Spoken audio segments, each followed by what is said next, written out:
Friends, we're now starting our lesson. Preparation. In a minute, we're going to hear a conversation on the path with a ray called feeling when a friend enters the tan spiritually. In the conversation, we will hear that we're close to spiritual attainment, close to entering spirituality. And let's try to awaken in this preparation a yearning for this attainment. Let's try to yearn, to awaken our responsibility towards each other towards this attainment. It's not a shame to want it, and we should even want it. And only if we will want it, we will succeed. So let's open our heart, open our ears and hear the conversation with Rab now, and prepare ourselves to enter spiritual attainment. What will happen in society when one person enters spirituality? What happens in a 10 where a friend in it enters? Spirituality crosses the barrier. What happens in the 10? It depends on how much the 10 understands it. What should it understand, or will it understand or feel something? You should already start to feel that this friend is exceptional. So you feel this on the friend, or is it hidden? I think yes. Yes, we do feel it.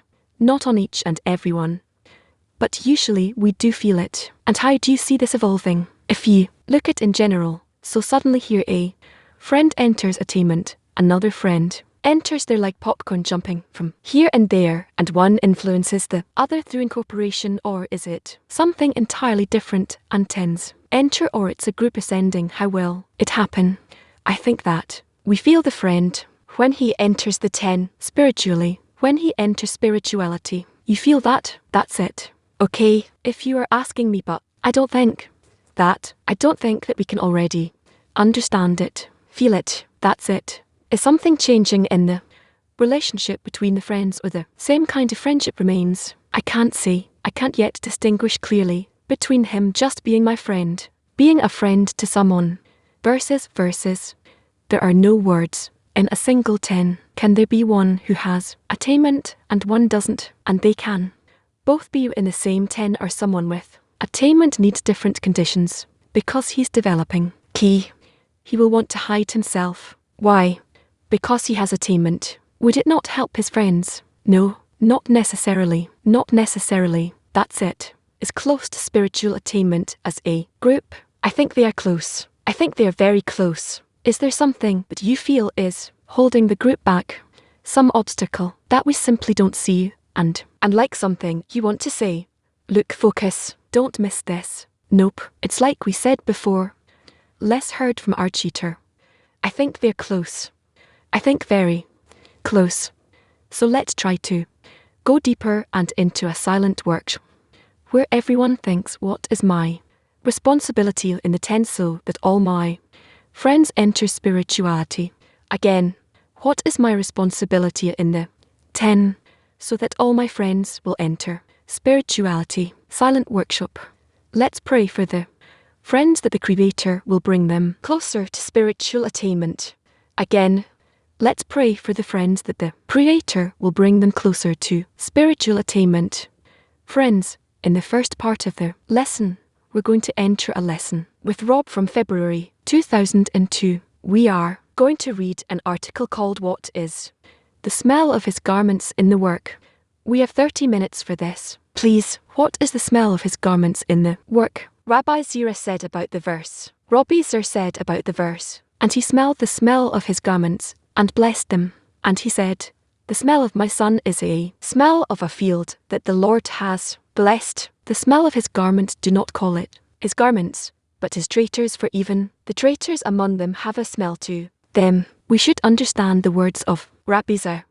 What is the connection between garments and traitors? Garments are clothes that a person wears, meaning there's a connection between the clothes and the person, and this is a good thing that the person has clothes. But traitors are the complete opposite, since when one person betrays another, it is a bad thing for the person. In other words, a person feels so bad in his situation that he wants to come out of that state. He has no other choice but to betray the person who put him in the bad state that he's in.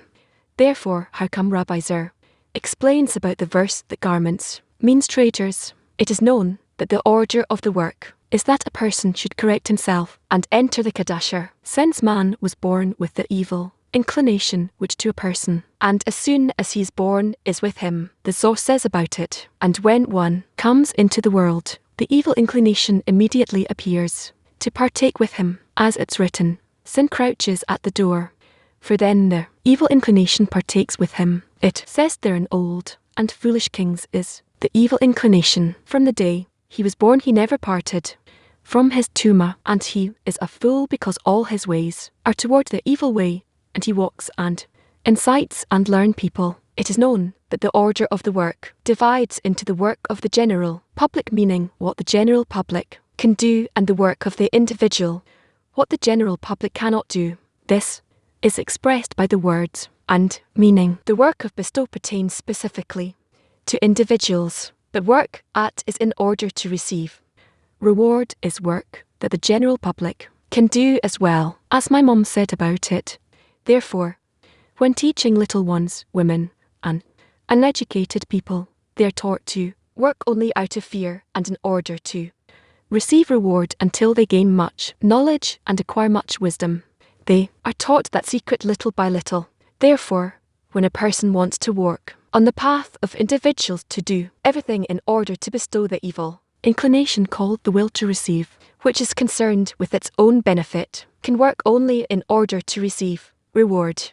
When a person wants to work for the sake of the Creator, the evil inclination objects to this work since it conflicts with the nature with which he was born. Hence here begins man's work with a hard battle. Since the person tells his body when the body asks him why, he observes, "What will you get out of it?" The person tells him that our sages said the Creator said, "I have created the evil inclination. I have created the Torah as a spice.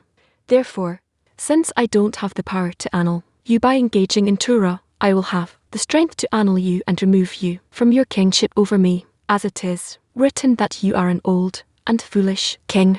Therefore, I want to remove you from your governance that you govern me, and I will take upon myself the governance of the King of all kings, the Creator." What should the evil inclination called the will to receive for oneself do? It has no other choice but to interrupt with all its might. However, normally the person does not make efforts to obtain something if he can obtain it easily.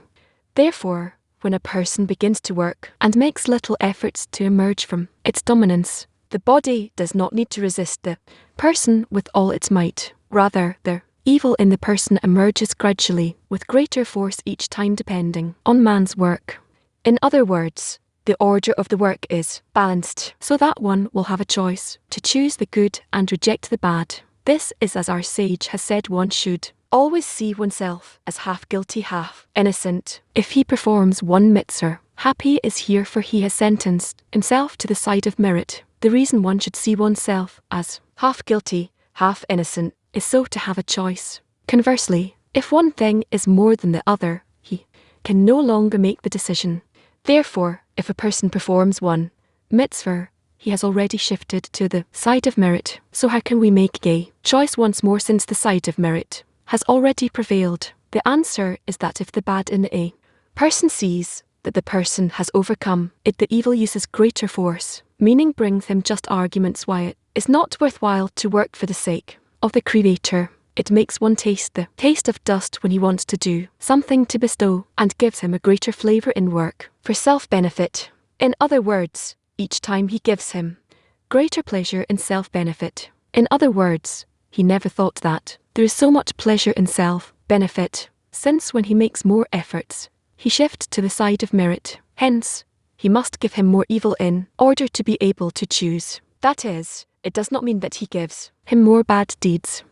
Rather, it means that he gives him greater pleasure in self-benefit, to the point that it is difficult for him to retire from self-benefit and to work in order to bestow. This is regarded as a person suffering great descents. That is when the evil appears to him with greater force, and it is difficult to overcome it. The person sometimes comes to a state of pondering the beginning, meaning that he sees that he has laboured and toiled in vain, since in fact it is impossible to emerge from the governance of evil. Thus it is a shame that I exerted for nothing. It follows that during the descent he betrays the work of the Creator. Afterward, when the Creator sends him an awakening from above, he ascends to spirituality once more and thinks that now he will be in a state of Kedusha. However, afterward the evil appears within him once again and with greater force, and he suffers another descent, just as before. Each time he thinks the same,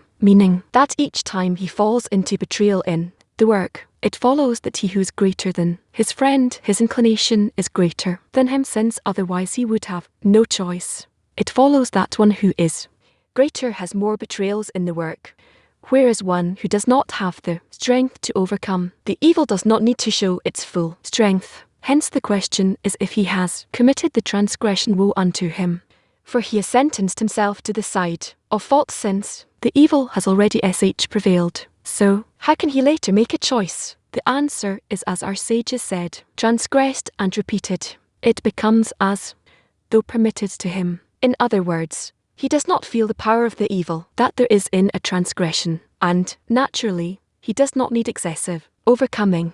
Rather, with a small overcoming, he can choose the good and loathe the little bit of evil that is in him. Conversely, one who is great, that person has many ups and downs. That is, he often betrays the work of bestow, as the complaint of the spies who slander the land of Israel, which is the kingdom of heaven. In other words, he's taking upon himself the kingdom would not be for his own sake called it land, but because of the Sharmer in the heaven. Put differently, the person wants to take upon himself the burden of Torah and mitzvot in order to bring contentment to his Maker. So the spies slandered it as it is written in the Zohar.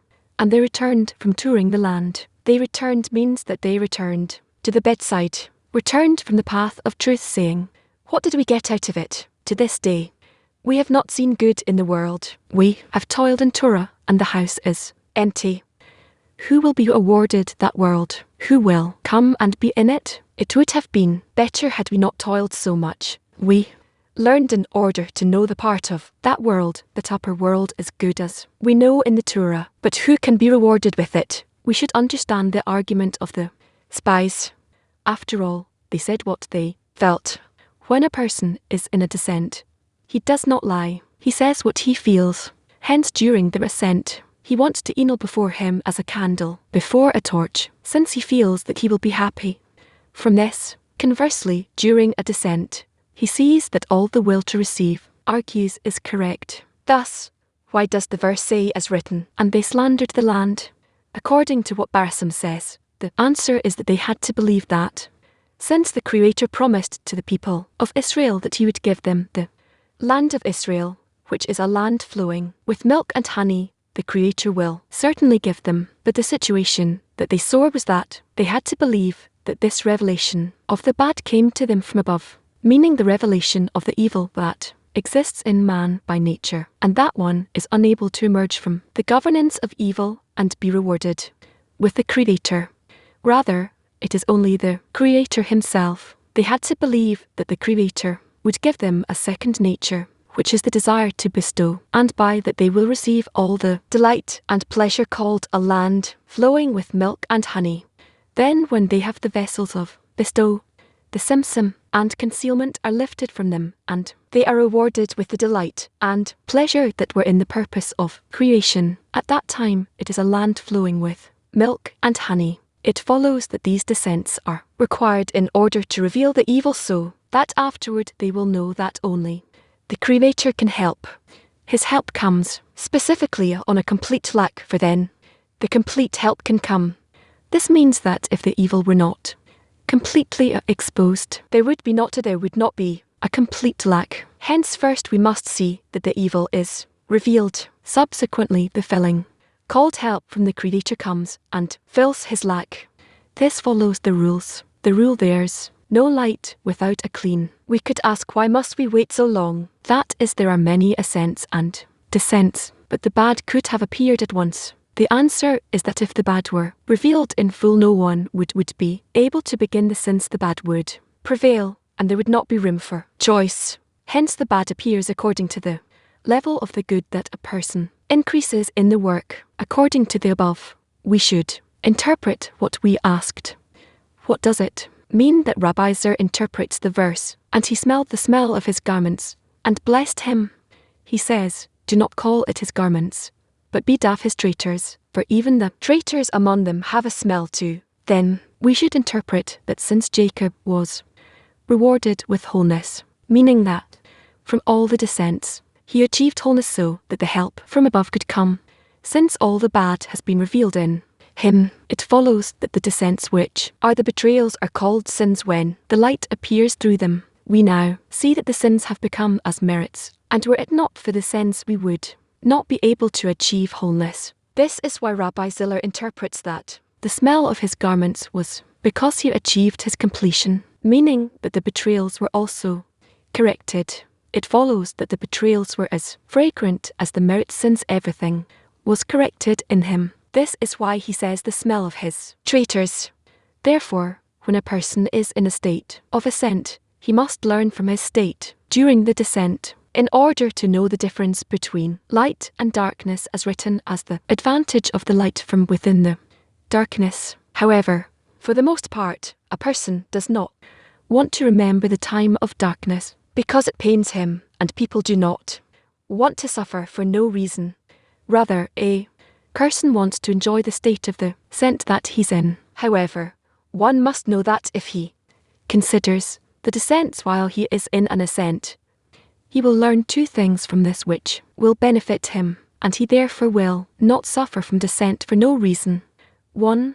He must know how to keep himself as much as he can from falling into a descent, to have the advantage of light from within the darkness. At that time he will have more vitality and more joy from the state of ascent, and he will be able to thank the Creator for bringing him closer to him.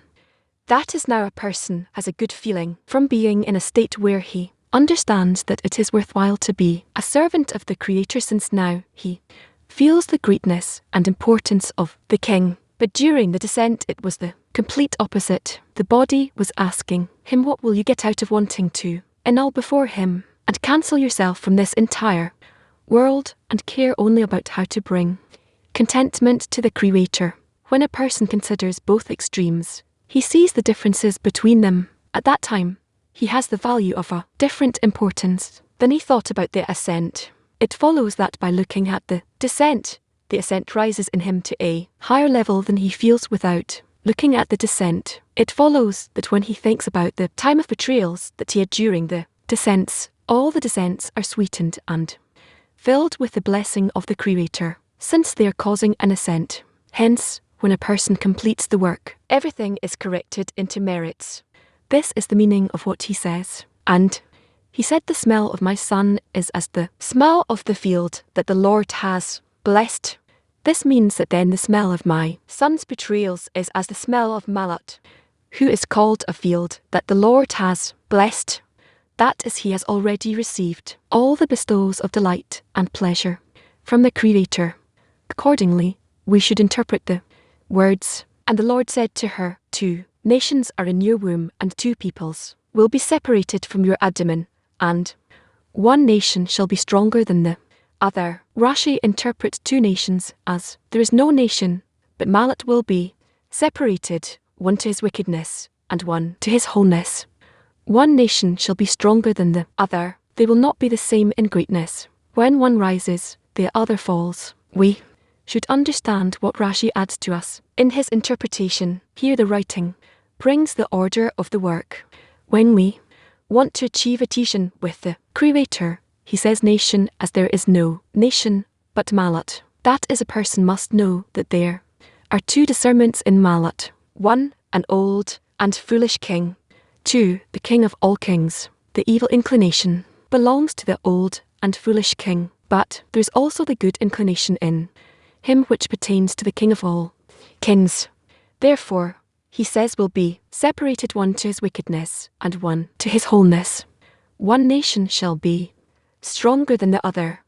They will not be the same in greatness. When one rises, the other falls. This pertains to ascends, where each wants to overcome the other, meaning that specifically, by oraling, each one grows. As was said, one who is greater than his friend, his inclination is greater than him. This is called 1 nation shall be stronger than the other, meaning that both grow, and if one grows through the other. In other words, the descents which is the old and foolish king, his power grows through the ascents of the good inclinations. It is as our sages said to the righteous, the evil inclination seems like a high mountain. This is because he has many ascents, which in plural form is called righteous. That is in the work when, speaking of one person, that he is a small world, there are many righteous in a person, meaning many ascents. They come by overcoming the wicked. Concerning many wicked in one person, this is called many descents. Since in each descent he becomes wicked, it follows that each one grows through the other. This is the meaning of one nation shall be stronger than the other. Conversely, those who do not walk on the path toward achieving difficult with the Creator, which is to obtain the desire to bestow, are called wicked in that they are not walking on a path where they will be able to do everything for the sake of the Creator, but rather for their own sake. Yet here wicked is a different discernment, a completely different interpretation. That is, there are no righteous there in the middle, but all their actions are as wicked, meaning not for the sake of the Creator, but for their own sake. In the work they are called wicked, but to the general public who observe Torah, they are called righteous. They are called wicked only in terms of their intention, in terms of the work only, for the sake of the Creator, and not for their own sake, and says they do not have a quality of righteous in between. Their evil does not receive an addition. For only if there is a righteous in between, meaning an assent, when he wants to work only in order to bestow, then the bad must receive more bad, so as to be able to lower him from his degree. Hence to the wicked the evil seems like hare's bread, and the bad does not grow, ruin them. Instead, transgressed and repeated, it becomes as though permitted to him. In other words, he has no sensation of the evil. This is as our sages said, and one nation shall be stronger than the other. As Rashi interpreted, they will not be in the same in greatness. When one rises, the other falls. But how come, when he rises, that he then falls? Each time someone else receives an addition. Once the good receives an ascent from above, and the bad falls, and when the bad receives bad from above, the good falls. This is the order of descents and descents, until all the evil within man is revealed specifically by a person receiving good each time, which is called ascents. This is the meaning of and one nation shall be stronger than the other. Hence, when a person should not be a person, should not be alarmed by the descents. Instead, he should ask the Creator each time to bring him closer to him.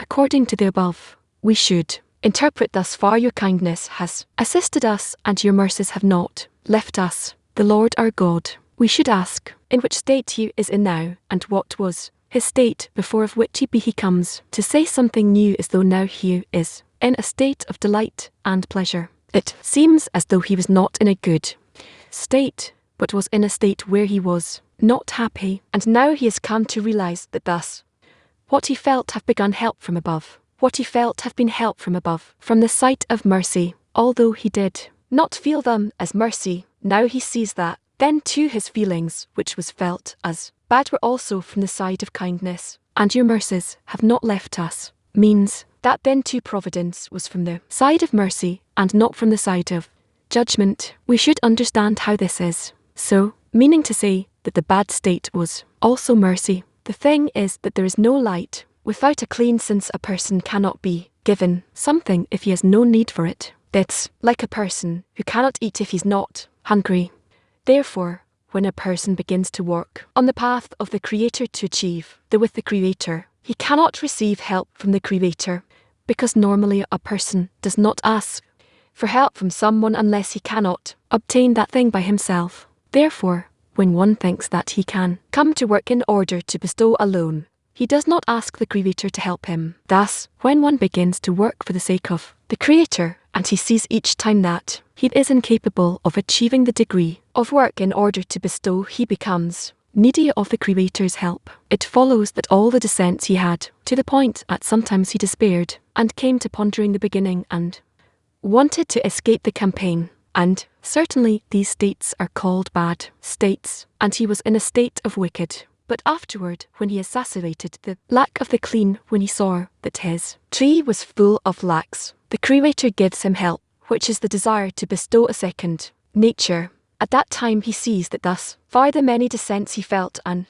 thought that the reason was that he was unsuitable for it, and this is why he suffered the dissent. Now he sees that thus far it was also help from above. This is the meaning of, thus far your kindness has assisted us, and it was all mercy as it is written, and your mercies did not leave us. We will now move to the lesson from February 5th, 2002. Rob, so we heard the article. What is the scent of his garments in the work? From the runs of the letter first volume, page 205. What is the main content of this article? No bad comes from the Creator. Everything in providence is to the good who does good to the bad and to the good. And every action that a person undergoes from above is only in order to bring him closer to the Creator. And a person who initially feels providence only through his senses, meaning through bitter and sweet, he then certainly feels it as a sense and desense. Later on, when he adds to his perception of the Creator's governance over him, true and false, he sees that there with it, where it seemed to him as bitter, he sees it was the truth. By this the bitter becomes all sweet, and he sees that the descents help him to advance even more than the ascents, that as much as the ascent is greater, it is all in all the support of the forces that will enable him to cope with the descent and turn it into good. All of the ascents from one degree to the next degree are through the bed that is revealed through the descent. From that one reaches the understanding that there is nothing bad in the world at all, but rather it is only mercy, and from covered they become revealed. Lord, are there any questions? Yes. What do you do with a sense of satiation? A person feels satiated, not hungry or satiated. He feels like that. There's nothing it's good this way or good that way. Whatever comes is good. It's a sign that you have to shift, to add in the exertion to impress yourself a bit more. Enter into the article. Get some new impression from this. Upper wisdom from Kabbalah. It's some inspiration from the friends. I see how he's inspired, and he is inspired. I see how he is sleeping, and this one is like a corpse sitting there. He might fall off his chair or something else. It depends on who you're inspired by. It is written that each time you have to choose a better environment, so attach yourself each time to someone who seems to you that he's more inspired than you are and become impressed by him. That's it. And in this way you'll be able to ascend. And also, if you have some power, then awaken others. That is also to your merit. Then instead of you descending, if you see someone who is descending and you help him to ascend, it's as though you went down and up. From the adhesion, it becomes the same action, truly the same action. And so therefore, we simply need to work. That is to see in every state a good state from which we can begin the work. If even a thought comes to you, why am I like that? How come I'm not doing something? What should I do? And so on. Something of that kind. It's a sign that you're being awakened from above, and they want you specifically from that state to move. And so then try by all means, more or less the same question. I want to know if it's possible that there is such a state that a person just forgets everything he learned so far. If a person can forget what he studied or about the work, there are states where I simply forget about my daily routine. I go around, walk around, I get confused. I have all kinds of other things. God forbid some troubles or vice versa, all kinds of events. So because of that you have to determine in advance, according to the clock and according to the diary, what exactly I need to do. I have certain hours for that. Indeed, for me the day is organised pretty much less or more, except for what Nessie sometimes throws some mess in there with all kinds of meetings. That's it. So I know that this is it. I have to go through it. I have the study of the Tansifi part now that I'm doing for Moscow. I have a 4 from last year, and I have 5 or 6 other books along the way. Each one is kind of cooking, and I have 20 questions and answers on emails and on internet and so on. In short, I know that to each and everything I will devote such and such time, and I have no choice besides the fact that I need to work for a few hours in order to make a living. Right, so there's an order, and if I forget or I don't forget nevertheless after 1 hour or 2 hours I reach a certain state where according to my routine my order it awakens me and reminds me the issue that is necessary, and besides that we also have Shamaria every day. Right at 1:00 we read some article, right? Sometimes one of the friends calls and says, "What's up? How are you doing? You think this way or that way?" I wasn't even thinking this way or that way, but his question brings me already back to the state. At first when he begins I curse him, and later on I see that we have to do it, otherwise what I'll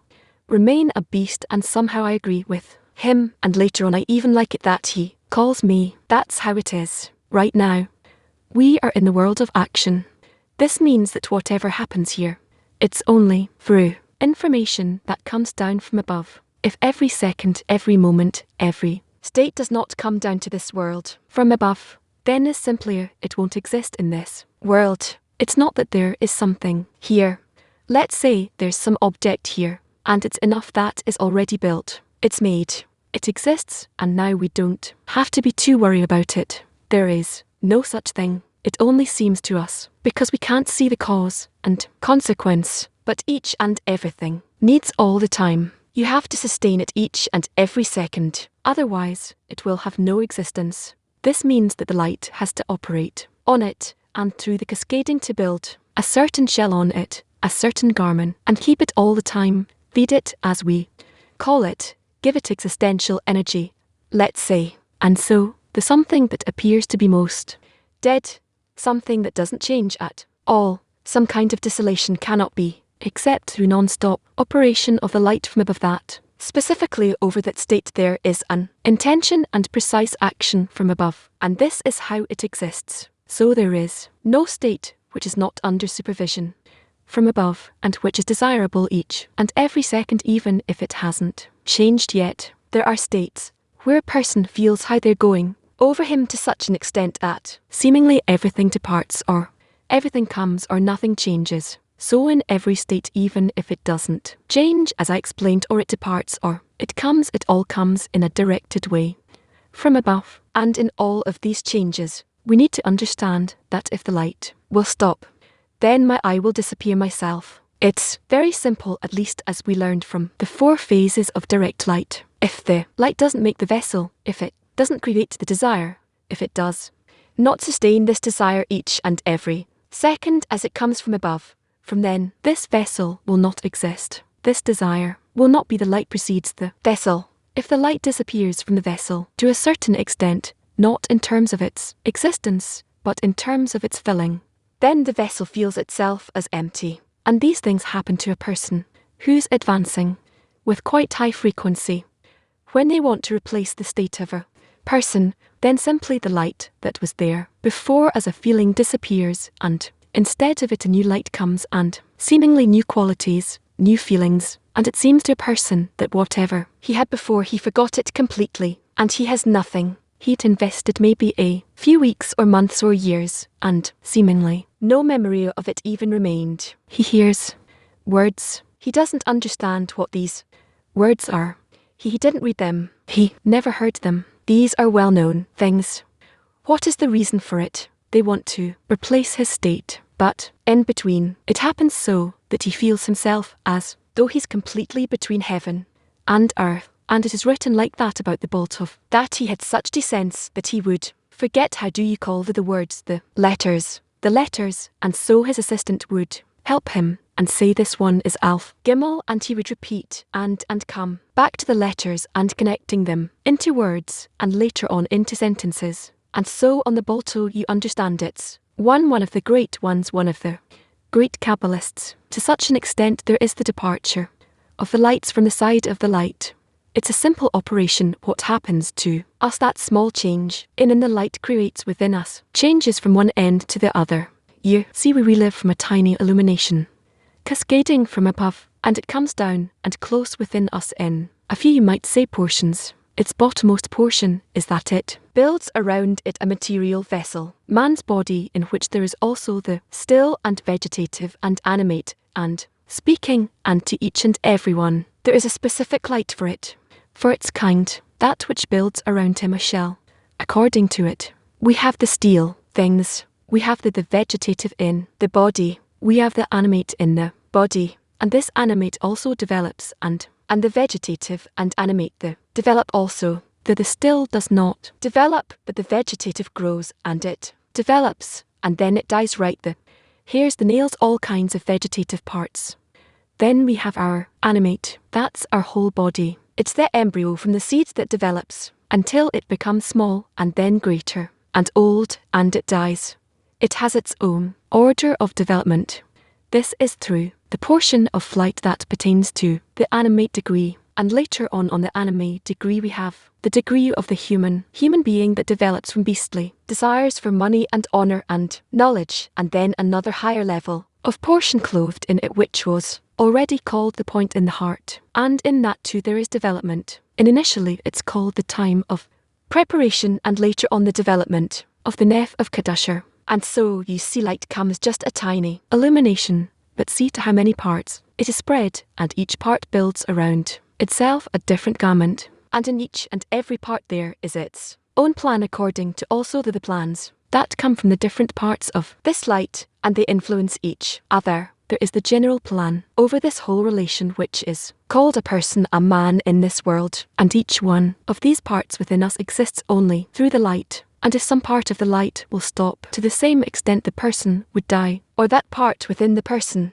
would die. There are parts that stop completely, other parts don't stop, but rather they move from one incarnation to the next, as we call it, and so on. So we should understand that those changes in the light at build within us ascends and descends, and a departure of the mo, and once again some kind of resurrection, coming back to life. These are things that, well, in general, in the whole of nature there is this kind of cycle and renewal, but in the spiritual part within us it is certainly all quicker and felt more than all of the other parts of this tiny illumination that exists within us. This is so that we will develop by it faster. Its role is to make out of us the degree of Adam as quickly as possible. So we shouldn't be too impressed by the fact that suddenly I don't know anything, I don't remember anything, I don't feel anything, my future is concealed. Of course, a person can't avoid being impressed by it. We depend so much on that small feeling of distortion until we will be able to control it through the screen, so that we won't be dependent on all of these thens. The screen allows us to have such a correction, and by that to acquire such a power, where even though the light is not there, when it departs I have how to fill myself instead of this feeling of the future, of confidence, of knowledge, of reality, of my personality, my orientation, of where I am, what I am. I have to be filled with this is called the light of, and then I don't depend on it at all. I become free, so I start thinking, so what should I do? So from this moment onwards I can determine whether I truly want to be disconnected. This from concern about fulfilling myself, and I can think about spirituality, about godliness. That's the whole matter of the green. Okay, sure, but make it a short question, and no wise stuff. Very short. There's no complete deficiency until the evil is revealed in wholeness. Who lets me discover the bad, the evil, and incompletely? I said it all becomes revealed, and is done by the light, whether more or less, but it's all by the light. Who's you're asking who after I've explained it? Does that mean he transgressed and repeated it? It becomes as though permitted to him, and becomes as though permitted. In simplicity, it means that a person is on some spiritual level, let's say degree number 15, and in that degree he carries out all kinds of spiritual laws. If he was given a challenge or an addition of will to receive, and by that additional will to receive he certainly falls from the degree right away, then begins to be a criminal. If he begins to work with the addition of the will to receive so as to rise and correct this degree, then he rises not to degree 15 but 16. But if he doesn't work on that will to receive, if he made a transgression because from above he's given a will to receive, and then, instead of correcting it and turning that transgression into a mitzvah as it's called, if he continues working in the will to receive without correcting it, that means it's the second time and the third time and so on, and so this whole will to receive that he acquired, which took him below his degree number 15. Now it becomes his, he says below. This is called transgressed and repeated. Etif, meaning he broke his mitzvah, his level, because that's what he was given from above. He's not punished by that for the first time. For the first time, he's not the boss of that. He's punished for the second time.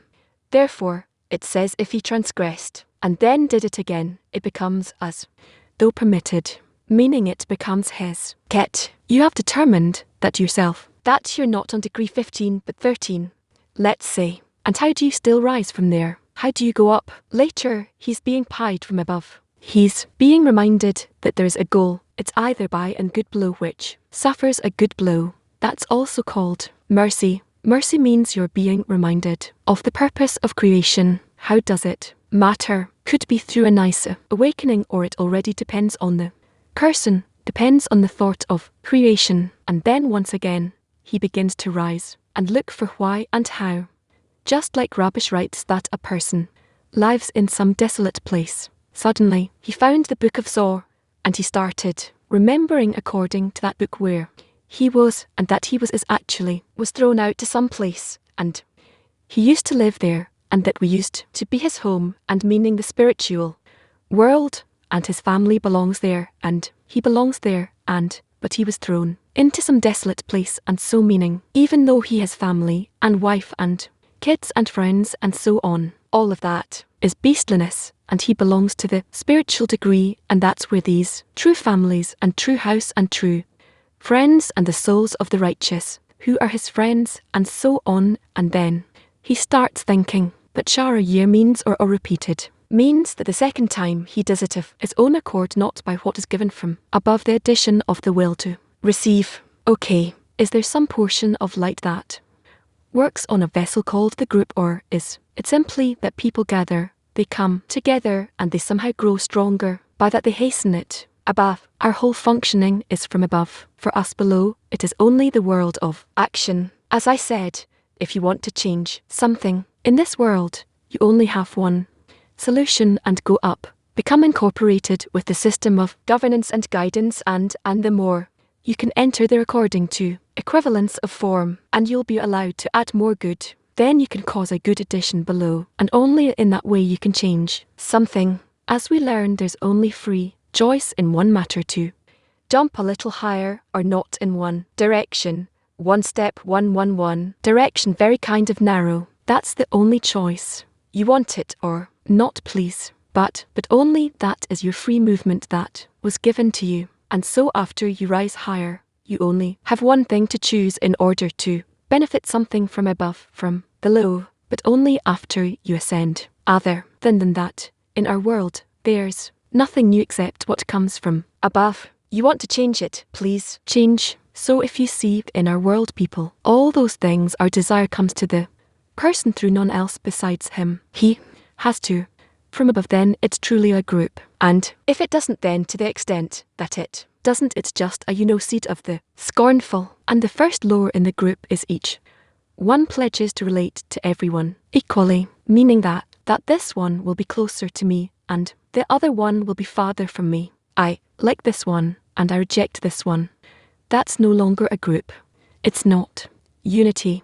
Group means unity. There can't be a different relation between one to another. And this is something you're not working on at all. Oh, okay. We have some general kind of good mood. That's good. What else? I don't have anything more to work on. I get such phone calls. Maybe they'll RAV can tell us what else we need to work on. So you have nothing left to work on. You were already righteous. It's the end of correction. So if in one person in a group relates to everyone the same thing, and somebody else from the group relates to this one more, that one less, so you have to sit together and discuss it. They have to scrutinize it and correct it. And I know it exists in each and every group from the first to the last.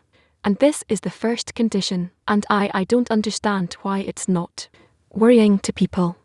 Well, let's start studying. Let's share in our impressions from the lesson and what do we take from it for implementation in the 10. Okay. Well, Rob talked about the equality. That unity means I relate to everyone equally, not that one is close and one is not. And if we don't have that, Rob said, then in any group, well, basically the 10 of back then we have to discuss it and correct it. About resetting, Brav said a few times that when you are being reset, you feel like everything disappears for you, and this is done for you to rise to the next degree. You get an addition of coarseness, will to receive. If you don't work on it, you descend even more, and then you are pied from above. And he said mercy also means through suffering blows that remind you about the purpose of creation. We need to see every state as a good state from which we can go out to work. And as for the descents that are revealed each time, it's simply an addition of desire, and we have to work with it. You have to attach yourself also to somebody who's more inspired than you are, and if you have some power, you can awaken others, and in this way, use the descent that is in the front for your ascent. Yet Rev explained that there is a tiny illumination that splits into many parts, many portions, and each portion appears in a different friend. And by us beginning to elevate each other, we can connect these parts. He talked about the fact that there is a cycle, ups and downs. It's a natural phenomena in nature. We have a cycle, and sometimes it's more conspicuous. If a person is on the spiritual degree, he's given an additional difficulty, an additional will to receive, to correct, and by that he rises to a higher degree. Yeah, Russ said in the beginning that basically what's written in the article is that nothing bad comes from the Creator. Everything is led by the good, and does good to the good and to the wicked. Anything that any action a person goes through from above is in order to aim for the Creator, and we don't attain it. We feel through our senses bitter and sweet, and then it seems to us like a sense and descents, which we later join to the perception of the Creator. So we need to see that what seems as bitter is actually truth. He also talked about what to do with the sense of satiation when a person has no hunger for spirituality, and then to just pray for it, ask for it. We have to add more labor and get into that and make the effort instead of giving up. They asked Ari about a state where a person forgets everything, and this actually stems from the fact that we go through states in such a way. The light holds the vessel, and if the vessel becomes empty, the person enters such a state only for the sake of a transition to the next state, and in such cases the person can truly forget everything. And he gave the example of a Kabbalist who forgot even the alphabet. Rav also talked about the daily schedule, that this helps a person to hold on in such cases when he forgets things. He gave himself as an example how it helps him to always come back to the correct start. And also, friends who call you also help you to come back. He said the higher the descent, it's just support to help the person change the next descent to good. And at a certain stage, a person discovers there's no bad in the world at all, only mercy. And from concealed mercy becomes revealed mercy. He also explained what's a screen, that it allows me when the vessel is empty to fill myself with light of, then come out of caring for self, fulfillment, and thinking about godliness. And this is called a screen. There's also on Free Choice there was an amazing explanation about how this world is conducted. How it's all based on the light that comes from above and enliven everything. And a person has just one choice to make, another step towards the goal. And if he comes to some equivalence of form, then he could perhaps something change, something below from below. And what's most important is what he talked about at the end, that we have to work on the equality towards everyone, and otherwise it's not even a group. We should think about what we do with this. We'll move on to the next part of the lesson. Friends, we're studying from tests. Part 6 in a light. From the words of the item 5, we'll enter the lesson with Rabash. He speaks here about the general ab, which only the hairs that are extended from ab of the general ab were revealed, and the rest of them are is sag meaning from the a9 below, that was not yet revealed. So what was revealed before, and later on sad also it was revealed. That down to the tabber later on from the tabber below to the dots, and then they were mixed, and then it rises to man, and then a coupling is done. We will see that later what does this give us. So here he brings, let's see what he first, we see what he says, then we'll see the result of it. First we should understandably sense, then we'll think about the consequence, but we can think about two things: building the foundation, then you can think about the building. Now first we build the foundation, then he tells us, you should know that you shouldn't think that any change occurred in sag. Nothing was added to it, and sag itself eliminates all the tensive meaning it's or which is old. Roll whereas from the zebug that was done. Now about on the second restriction. Now there is already a difference between above and non-above, and below. What is it? The hairs of where are the hairs of the half of a degree. It doesn't work on it. It's still the, but it's the hair meaning. The restriction in the sag, there wasn't any change, but there was one addition, that thereof is also called. And then we have phase 3 of clothing and phase 2 of coarseness called taste. But about the new coupling there's an addition called where does it begin, only from the anime and above. That's why it's called, but it's still the rush if it's still the rush. So we learned that according to there, that it's always when they come out, they come from the place of coupling, and below meaning from the pen below. It's already called goof. Same here, the sag is already called goof. There comes out the world of Nikium. So we see that sag includes something called Nikudum, that it came out of a general, meaning that it was called the goof of. It's not the same thing, although the of, meaning the of the phase of the of we're talking about, because it has all the tens. And so I'm not talking about, but I'm saying, if it's not, it's already called. It's called the upper phase of what is the upper phase of sag. It's up. That's why he divides it. There's a difference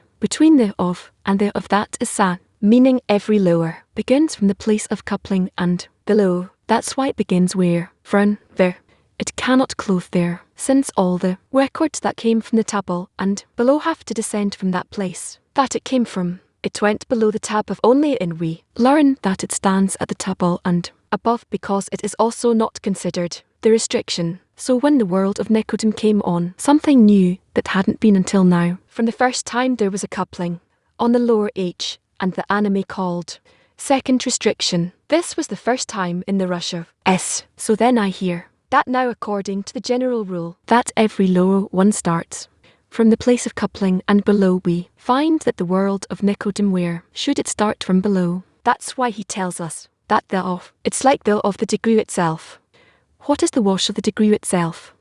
There's phase 3 over 2, when whatever came out of it, and below there is no world of Nikodem, since they want to be precise to show that there's phase 2 of clothing called sag, but it's called the general sag, including the diminution, not that it's a real sag. It's the internality of sag. It only came out on sag on phase 2 of clothing.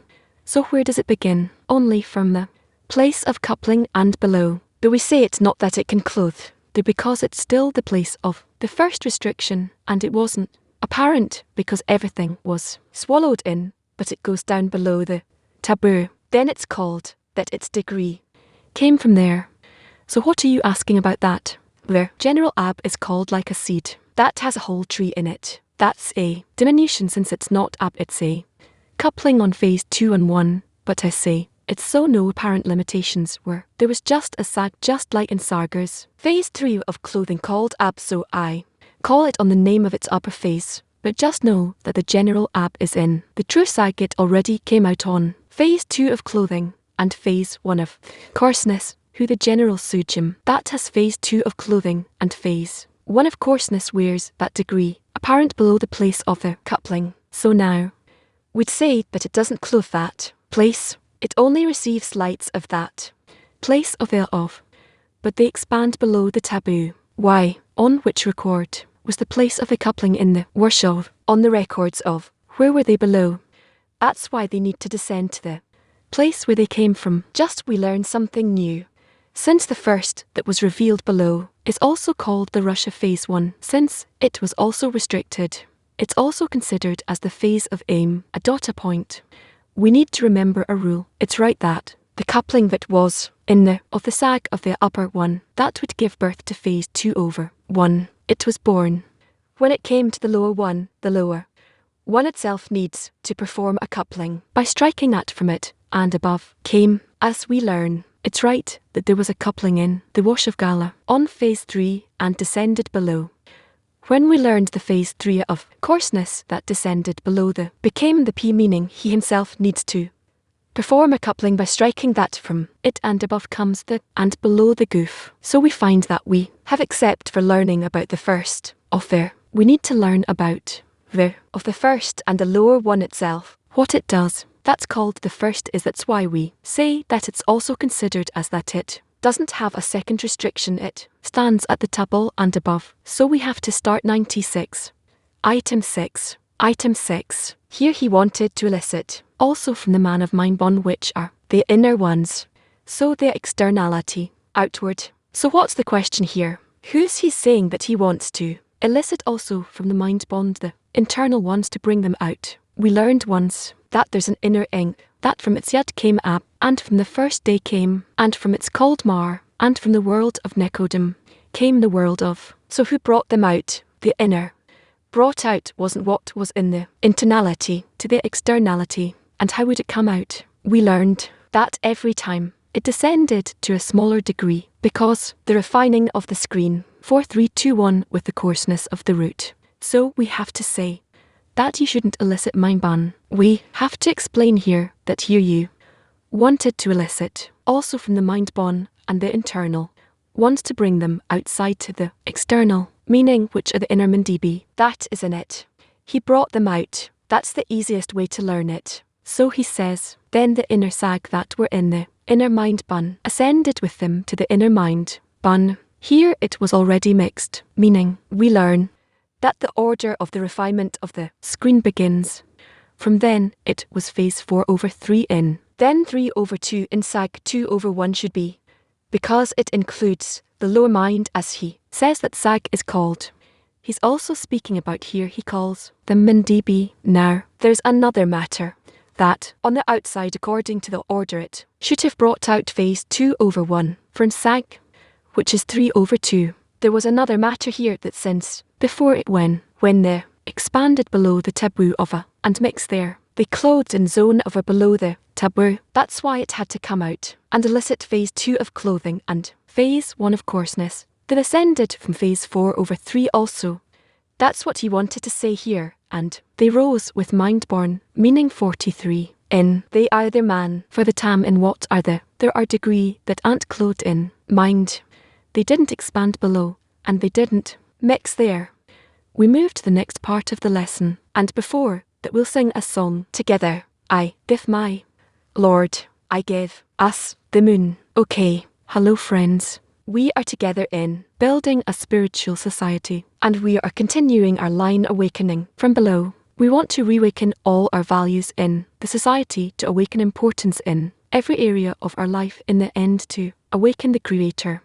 Today we will talk about a very important value in on our path. It's our connection to the sources, to the Kabbalist who wrote the sources, who wrote them for us. We see how pertinent they are specifically. Now, each one gets to create a source, an excerpt, and then when he comes to the lesson he reads with the 10, and he sees what innovations come up in him, and then during the lesson it opens even more. We see how much we are renewed and find in the same words, same sentences, gems and such special things we hear not only from the written sources, also from the videotape sources. We see how much what love gives us is alive and breathing and eternal. But before we dive into the topic, let's read a talk on the path that was. It took place last week and dealt with the joy in the study. This talk is from June 13th.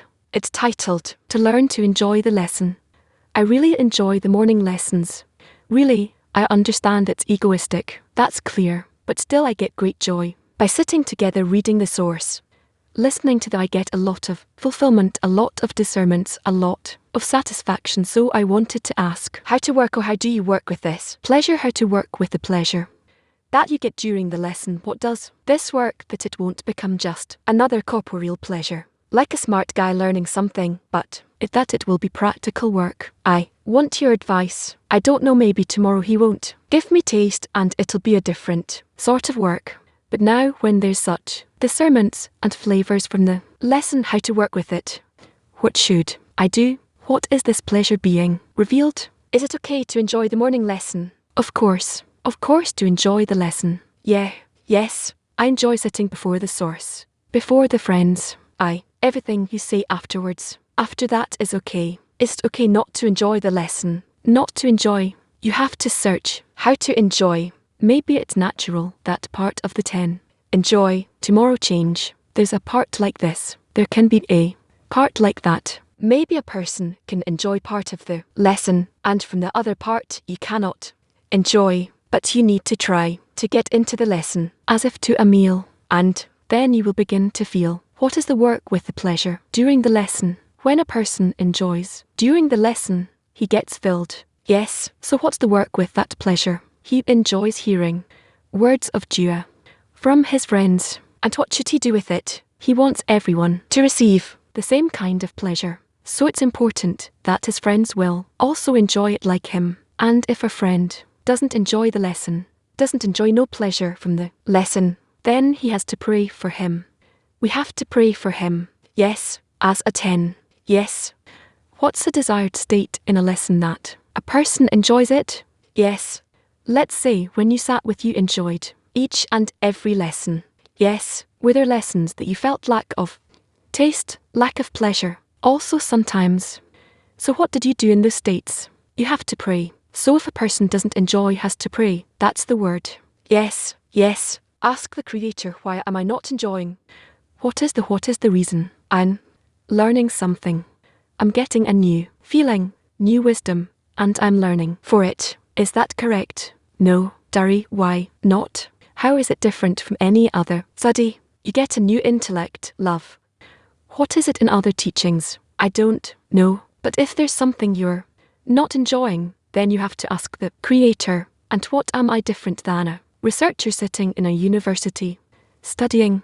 He's enjoying his academics. This is something else. What's special here in Kabbalah? Because you enjoy learning Torah, and from the Torah, you're trying to draw to elicit the reforming light. And if you don't know how to do it, you have to ask. That's it. When a person enjoys during the lesson, studying the Torah, yes, can you say that it's contact with the light? He's being filled by the light. When a person enjoys the less study of Torah, he enjoys the light. Yes. Spiritual pleasure clothed in your 5 senses, or it's only that 6th sense, and the point in the heart, that's the source of pleasure from a Torah lesson. No, it's both. So it clothed in him entirely in all of the person. Yes. Is there pleasure from disseminating the wisdom to present, disseminating the wisdom, teaching it, and so on? Disseminate as well. Yes. Is it a different pleasure, or is it the same pleasure? No, that's a different pleasure. And the people that enjoy from disseminating, and people that enjoy studying. Yes. What does it depend on? On a person's character who was born like that. Can you enjoy from both? Also from studying Torah? Try and tell us. I want to see these friends. I hope that soon we will all be rewarded with a common feeling, and we will be able to reveal to the Creator love and joy in receiving from Him, and that we receive from Him. We be in front of the friends a lot of times when you teach her that you feel this criticism, there's constantly tension in the air. What should I do with it, with this feeling? He should correct himself, the friend or the teacher. The friend, from the Creator, you can't expect that. He will correct himself. There's like a reality of a friend teaching friends. Yes, what can you get from that? Whatever you want. It depends on the receiver. Yes, or on the giver. No, on the receiver. So even if I don't know 10 years ago, somebody came to the path, I'm going to teach him. Now, he came before me and I'll explain what I understood. He can get innovations from me.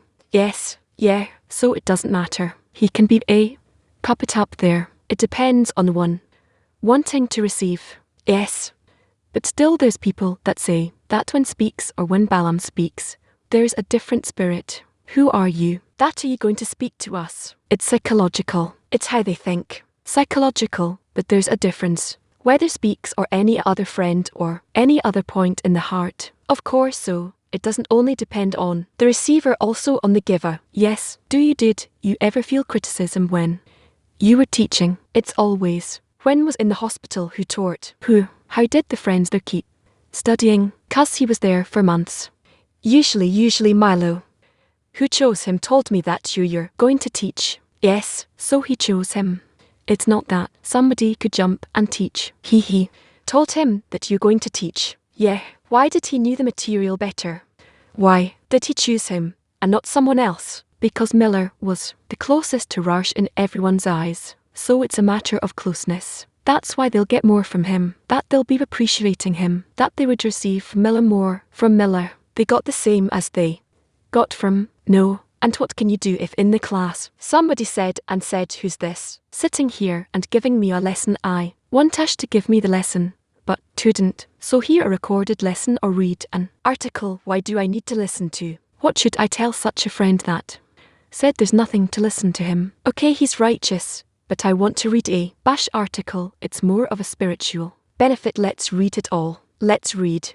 Test. Yes, what would you tell a friend that brings that criticism? I would tell him to sit down and not open his mouth and to listen. Who is a disciple of Habash? Oh, Miller is giving the lesson. And from that Miller, what can I get from him? You can receive from him whatever you want. You said something that caught my attention, that if a person teaches, it's because of his closeness to his teacher. Does he teach his knowledge? It's actually almost the same thing. So everything in a person is a result of his closeness to his teacher. Yes, so when he teaches himself, or he teaches his closeness to the teacher. What does he teach? The closeness to the teacher. That's how you feel when you're teaching. You're teaching your closeness. Tosh, I try. But that's what you want to pass on. Yes, everything you absorbed from him, that's what you want to pass on. Meaning that the spirit. Yes.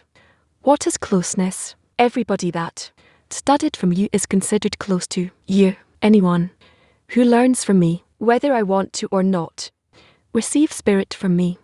Two friends can sit before the love of one who felt that he's getting his knowledge, someone getting his spirits, someone close to him physically. There's all kinds of forms of connection. So what's considered closeness? What they think, and what do they give when they pass it on. Also from this they pass on. The question is, everybody who learned from yours, is he a potential for passing it on? Is he considered close to the love and can pass it on? Yes. Did Ish have students that he loved that it was clear that he has a special attitude to him to them? From Miller, he would absorb strength. What was special about it? He was devoted. Yes. Because you enjoy studying Torah, and from the Torah you're trying to extract the light that reforms. Again, you are enjoying studying Torah, and from the Torah you are trying to extract the light that reforms. So our life is around the lesson. The lesson is the foundation. It's the base. It's the heart. It's the peak of the day. And we learn a lot of sources. We're studying articles, the preface. We're studying recorded lessons from watching them talks like we just heard. We heard recording today. We have all kinds of sources, and each one naturally develops a certain attitude towards different sources. Some like certain sources, some connect to others. And as the years go by, the lesson becomes a place to work, meaning it's not just a random action, but it's a state we get prepared for. The whole day becomes a preparation for the lesson. Preparation of preparation. Zoom talks that are preparing with their actions. We do everything. Comes to that peak where the 10 sets the group before the source with the love, with the friends, and tries to draw the light that reforms. And here we are trying to see how can we really do this action in a whole way. So now we want a workshop. We know that each one of the friends connects the different kind of sources and different times, different feelings, different states. How can we each one in their 10 aid help each other draw the light? Without connection, as much as I'm enjoying the lesson or not. Again, how can we in or help each other draw the light? Without contact, as much as I'm enjoying the content during the lesson. Said now we over the years a lesson becomes the place of work. As we heard, we should enjoy the lesson. Actually, it seems like it's an important part of element in it, but regardless of whether I enjoy or not, I come to work. I come to learn Torah and draw the reforming light. If I'm not mistaken, there was also taught about the freedom of choice that a person needs to search for an environment that pushes them ahead, to come closer, to search for the light, to search for the connection, to search for equivalence of form. So, same with us. The more we implement this and talk about it and do activities around it and know how to remind each other and give examples to one another to implement this existence of society on one another, the society that was made to push us ahead, to help each other, to give importance, just as we're doing now, the importance of the lesson, which is our source. You have to be at the lesson in order to receive strength to work all day, and then you get ready for the lesson. Again, our whole implementation is through the lesson and to help each other. Remember that that's our work, to constantly be in prayer during the lesson, whether you like it more or less, to work above it, and if along the way you get excited, great, but in principle, regardless, you should constantly be in prayer. How to help each other draw the light above the extent we get pleasure from the lesson.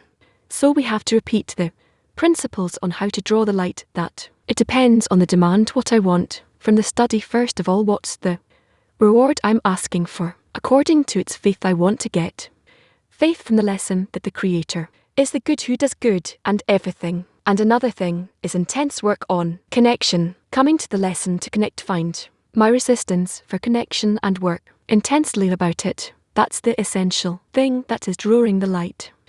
We have to come to the lesson, draw the surrounding lights in a calm way, enjoy the lesson and everything. But if there's no press on that connection, so we're drawing the light and just getting livelihood and we keep going. But here, there has to be intense pressure on all the friends in the tent. That's how the surrounding lights reform the actions we do during the daylight preparation to come to the time of the lesson, and that's how we realize ourselves. In general, we should participate. Try to appreciate the friend's situation and participate with him emotionally, and the bottom line should be either gratitude or prayer or request. What can help is a feeling of responsibility towards the friends. I can't just disconnect in my thought that I'm not enjoying right now, but maybe that's a good state that I can pray and not escape with my thoughts, and if I'm not enjoying, so I won't even connect to it. On the contrary, it's an opportunity to think of the friends and pray.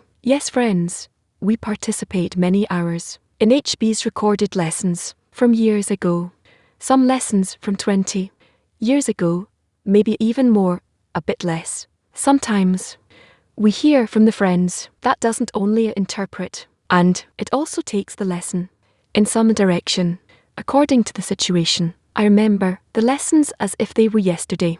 Many of the friends remember the lessons, and then there's a situation, answers the questions were pertinent at that time. Sometimes we see their friends, hands their class, and we hardly see anyone familiar there. Most of the friends left. We hear friends getting sophisticated with questions, being a wise guy, and that person hasn't been with us for many years. So naturally, we relate to it and say, how is it pertinent to me, to my life? It's a lesson that took place 20 years ago according to a certain situation. Great, very important, but we don't really respect those who ask, and love is above everything, of course. But so here we want to ask a question about how we relate to the study from recorded lessons, by whether they were 6 months ago or 25 years ago. How do we maintain the right approach to the recorded lesson even when we have questions, objections, and doubts? How do we maintain the right approach to the recorded lesson even when we have questions or objections or doubts for minutes? Resistance and doubt can also be a lesson that love is here. It doesn't have anything to do with a recording. It's states that are revealed in a person towards the goal. And so, you have to improve your attitude every time more coarseness is revealed, and you have to correct your relation. Lesson by love will always be something exalted. You can hear, you can feel it. It doesn't. So in short, this right now is what is given to us, and that's what we have to work with. It's not bad. State, there are people have nothing, and we have a lot. Every end of the lesson we have the summary of the lesson, and each friend speaks, and suddenly you hear that. You hear how relevant it is. Now we learn such principles, that we have to take and realize them, now in the 10 and also during the day. And in general, you can always get inspired.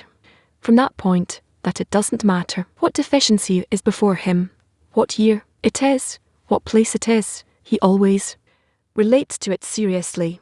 He also knows how to silence a person when it's needed, but his attitude, that's what's important. That's how I always relate to the recorded lessons. It's less important who's asking or when it was or whether it's relevant or not, whether he's with us or not with us, but the seriousness. We relate to the things that's interesting, at least. The experience that your teacher has such importance to answer and not ignore more and not forget any deficiency that's before him, and to give some answer that's important that we want to be's students and not anybody else's. Every word from is like an article of a bash, like it's a source, regardless who's asking, even if it's friends who left they invested themselves in the questions and other things. With great inspiration from the recorded lessons, I feel like I'm making up for all the years I wasn't here, getting all these definitions for when I got to the group, things that were taken for granted, you couldn't ask about it or anything. Here explains every little thing, why every little thing and society is built in such a way, and everything was already there at his time when he built the group. So all these things were already in that vision. In every lesson the same guidelines. So friends, now we will watch clip number 1, and he'll have answer to the question we brought up. Please, if you are watching a recorded lesson, you're in contact with me. Then to the extent that you want to be in contact and absorb what I'm saying from me. In spirituality there is no past, present, future. So you are in that same state that I want to pass to you. Obviously, when you hear the lesson, and if you are still watching a recording or a run again and again, so people think in corporality, it's a run, what it's not a live person, because they don't understand what's happening and how different types of influences happen in spirituality. So they think it's something from the past has been theirs, no power in it.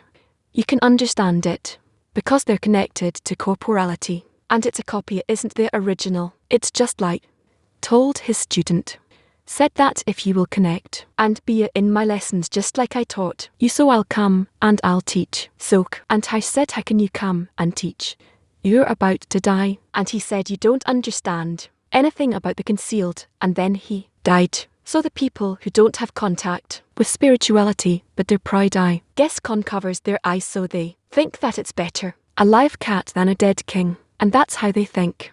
Well, what can I say? Let them think that. Our world really needs people that can always bring some kind of new external form. But in spirituality, I'll tell you, I don't move from the writings of, I don't move from them. I constantly find more and more pearls in there.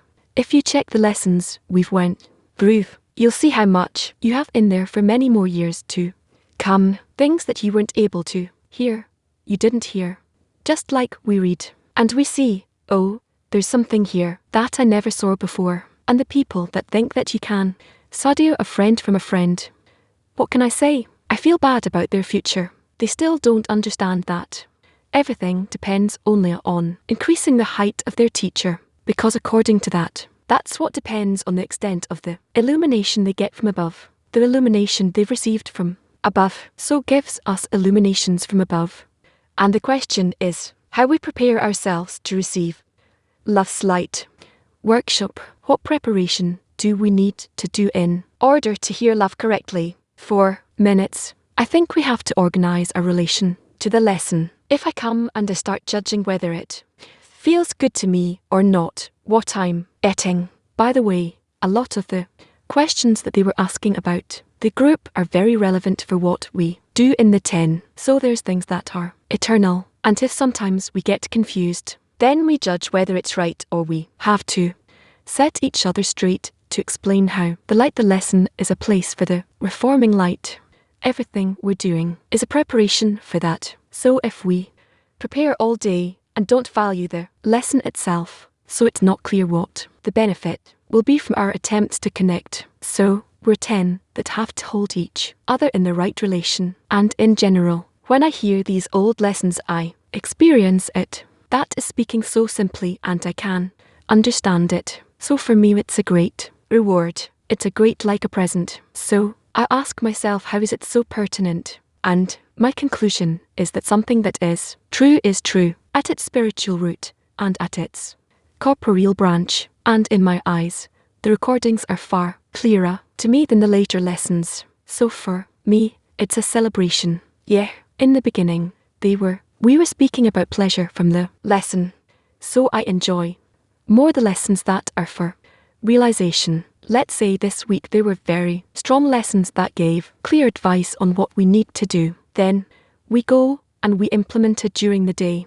So that's our preparation, and we're already waiting to come to the lesson to hear the advice to draw the light. And this way every day from one lesson to the next, that's the direction that can really hold us in the direction towards spirituality. I feel that in the lesson love builds a spiritual state, which is like a whole world over a spiritual state. But this is what we have to go through during the day. It's a state that designed for us. So I feel that as a 10 we need to be in a state that are built during the day and work in it towards something, and then in the evening zoom to scrutinize it, and then from the second part of the evening zoom start working toward tomorrow's lesson like we often do. We read tomorrow's article and begin to enter the world that will build for us in the morning lesson, and in this way we will constantly be living inside love, inside the spiritual state. He is designing for us a spiritual state, so we must never disconnect from it, not before and not after.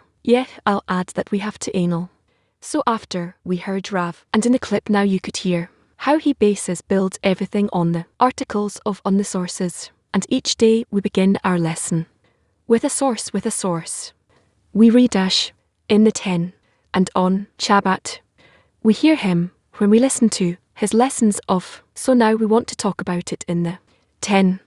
What those articles of Kabash that we read together give us in the 10, how those articles influence our 10, how do they develop us. Now so let's discuss now in a workshop how through reading the articles of Kabash we advance towards spirituality. How they advance us. We have 4 minutes for that. Same thing like we were talking about love now, to just adhere to the upper one, and then all those spiritual states he's taking us through. So to go with him and ascend with him on this elevator. To me, there's nothing better than the articles of the Bash. In terms of the study, the closeness to us, how should I put it? It's such a special gate. The writing Sabash left for us so precise, so directing us toward level friends, towards the point, and the only point from which we can come out from this world and penetrate the upper worlds. And we don't need anything more than to let wash us as the more shower time we have with, the better it is, which is should just let him clean us. In my eyes it's perfect. We also enjoy, usually in the summary, we always say that as much as our eyes opened also from the deep wisdom that Rush has, and obviously also the light that reforms that. If you're in a prayer, so what do you want of it? You can also enjoy that, get a lot of forces, give a lot of forces to their friends, to the whole world. He gives us the principles, the diagnosis of our own situation, and also tells us what we're supposed to do. And the more we take the writings of seriously and try to implement them, the more we can advance, the more we understand that he is talking about us. And it is we who should do what is written in the articles. The more we will be able to benefit from the light, from everything that there is in the writings of Kabash. Yeah, there's a spiritual method that we have to get from our teachers, a daily guidance, also contact with the light, and this is what happens also through love, and also through Lash articles. We get the guidance for spirituality, how to go through all the states of sense, the sense evil inclination, faith above reason, prayer. It's all terms that we have to feel that are close to us, and we have to work with them daily. And this necessity to discover what to do tomorrow is what leads you to the lesson. This is where you're going to get some knowledge or not knowledge, something internal that you'll be able to work with during the day. Yes, friends. Now we started studying the preface and the test, and there are many challenges in studying this. So we want to hear in clip number 2's words about this topic. It seems that the writings of Rabash is like this spiritual psychology. A bash we don't know. I'm telling you, he did something that we still don't appreciate. We think he wrote once a weak articles to his students. No, it is so. Without him, we wouldn't be. In the articles of Baram, we wouldn't find ourselves. There you have wisdom, you have these revelations, beautiful advancement. He's academic, and is really like a father tending to you, given you such discernments and stories. There was never anything like that. It's not like a fifth language that no, it's not a language, certainly, not a fifth language. When I told him this, I said, how are you doing this? There was never anything like that. He said, shut up. Yeah, this is how he responded. We haven't discovered it, but we're beginning to understand that his articles don't simply give you explanations. They build you. They build the person. They really build a person. So we started studying tests and preface. And it's clear to us that we're talking about a language here that we don't know so much. From experience, they know that there's people that really connect to this language, to these terms, and there's some that really suffer and some in the middle. Some like studying and understanding, and some that can sit and pray as we read. So we do need to combine these things. That's why we're also in a 10 that every person during these years goes through states. I can say about myself that it was really difficult for me with this language and these terms. But as time goes by, you even start enjoying it. So on one hand, we need to try and make the efforts to understand these terms. You can't just sit and pray all the time. It's not Chinese. They still wrote it in Hebrew, and we must study these terms, and even there's recommendations to maybe listen to it again during the day, because you absorb it differently too. So that's on one hand. On the other hand, it also has to be clear that if we won't feel it, so also nothing will happen. So let's have a workshop. How can we keep concentrated in drawing the light, and not to fall into understanding or not understanding what we're studying? So please, 5 minutes. Wow, seems very difficult for me to listen, try to understand an article of without trying to understand it. It's like drawing the light. It's the essence of prayer. I think you can't only ask it, and you need the support and the alertness and vigilance and the guarding of the friends. Yet specifically that time when we see the preface lessons. So I've talked about it a lot, about the intention and how to organize your understanding, your intention. That first you have to be in the intention and then add the understanding into it. And if you fall from that, so you have to go back to the intention first, and that's how it is. That's the work, that's the method of the work, that we need to connect the intention and the understanding. Moshe said just sitting and praying is also not ideal. Why is it so difficult? Because there's nothing like that in the world that you can. There's no other form of study like that, because what we're learning on the one hand really does exist. It's a reality that exists and laws that exist. These are processes that are happening in reality, but we don't have the senses to perceive them. So in the way that we study, the way we are instructed, we begin to develop that sense. There's nothing like that in reality. This is why even after many years it's still difficult. But as Kabbalists guide us, we have to study it and at the same time pray. Study it in order to get correction. So as we're doing now, we have to constantly reset ourselves and remind ourselves about the right direction. I have an unpopular opinion. I think the preface isn't difficult. So either you study it or you study the terms or you don't. That's, as we say, on the studying level. About the light that reforms, that's a different question already. The question is, what do I want to get from the lesson now? What do I want to attain from this reading, from the studying, as we say and hear? It's also the influence of the environment. How do we help each other? Pray for each other that we'll all be together as one man with one heart, drawing the light that reforms. It was a great way to dear to I remember years where every few minutes he would remind us of the intentions while studying tests in the preface. He wouldn't let us sleep away, and we have to search how what we do for each other the way He did for us, that we watch over each other, watch over the 10, watch over the whole group. So the concentration, the gold, will be focused on drawing the light and not on something else. Yeah, I also think that prayer is the first thing what is added. Whether you understand more or less, that's an addition and not the opposite. Like in dissemination, or if you work in the kitchen, first you have to do the work, then try to add the intention, and here it's the opposite. That's what I think. It all depends on the desire, on how much during the study we want to understand and attain.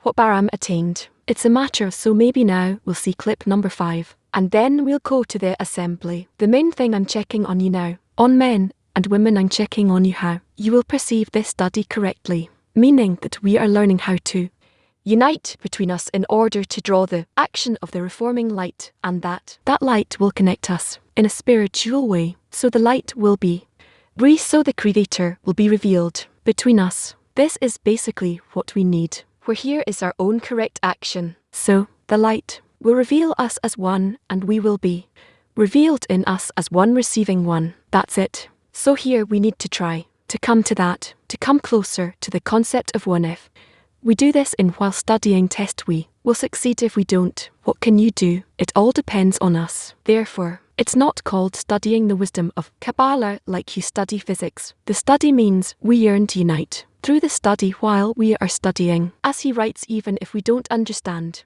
what we are learning, but we're yearning to attain that spiritual state, then we draw reforming light which changes us, and then we understand, because of the change, our change, how we draw closer to attaining the Creator, and really hope that we will accept it correctly, and that's the main thing, that we'll get it correctly, tells us. So now friends, we want to hear another phase of a right attitude toward the studies. We heard about Allah's lessons, the Eternal One's our teacher. He's our connection to the spiritual world.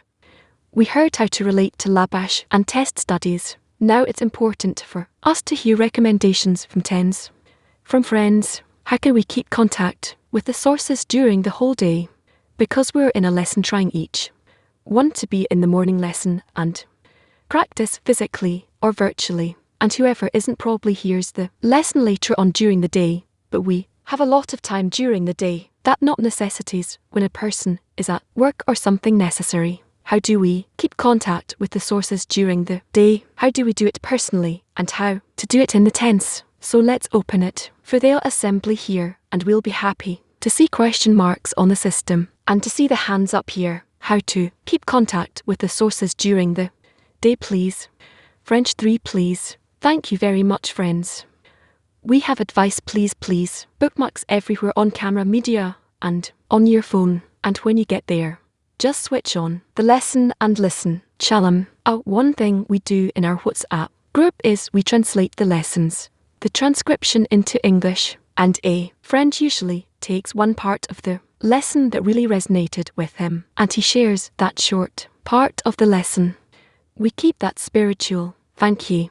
Thank you. Wonderful advice. Yeah, we also thought something like that. We can bring all kinds of excerpts and quotes. We shouldn't burden the friends, but constantly measure how much I love the friends or I hate everyone. This work through on connection. By this we can bring joy to the Creator, passing it on. We really thank you for these exercises. That's what we do in the end of the morning lesson. Or tasks during the day, things that we summarize in the end of the lesson too. Remember the important points of the lesson and to be adhered to the lesson, so we're always doing the tasks you're giving us in the social part. Okay.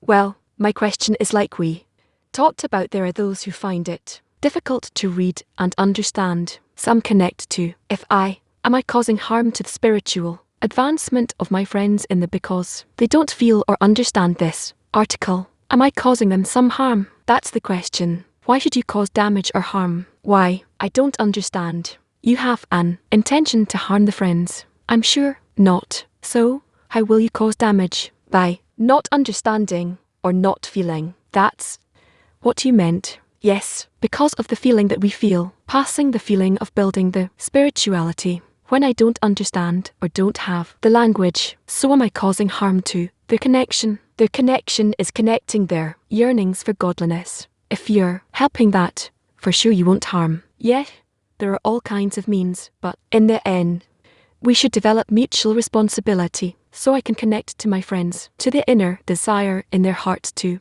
other sources. We live in this world. The best things are 10 meetings. We have to make great efforts to be present in those meetings. For reading sources or talking in a workshop, just entering this field always brings us deeper in and we really feel it. Thank you. I think when we come out of the lesson, that's the place where we can feel what we cannot, and that too is necessary, but more importantly is during the lesson when we have the ideal conditions. We have the goal and the group and the books, so each one must feel what he must add during the lesson, and there's always what to add. How we relate to the lesson more and more is as necessary because everything depends on the time of the lesson. There are two things that.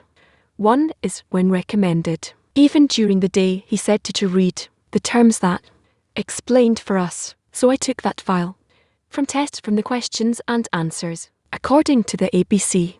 What's the most popular there? So we can even make a little book out of it if it really helps. Second thing I'm just asking a question that gradually with these great lessons you can't even express how valuable they are, the lessons, but as of today also the lessons with the friends. So as we find ourselves not using the books of test and preface when the friends come and explain. So this was a previous lesson. Now we're going to watch the recorded lesson. It's great things, but also it's hard to set the time that we'll do everything. But I think we're less using the text of tests, of working together before the text and all the deficiencies to point them in that direction. So to find a way to do it. Thank you, Sasha. It's always good to end with a question, and I'd like to ask another question just to end it. We remember again what we always know, that the sources are our source of surrounding light, and this is what corrects us and elevates us. And I ask myself many times at the end of the day, did I use all my free time during the day to be exposed to the sources, or perhaps I used it for other things that were more appealing at the moment, and if the next day I'll be a little more connected to the sources from all the tips we got here from the friends. Perhaps by this we'll come closer to our goal, which is very, very near. So thank you very much to all the friends who participated and shared and were part of it. May we not forget the reforming light.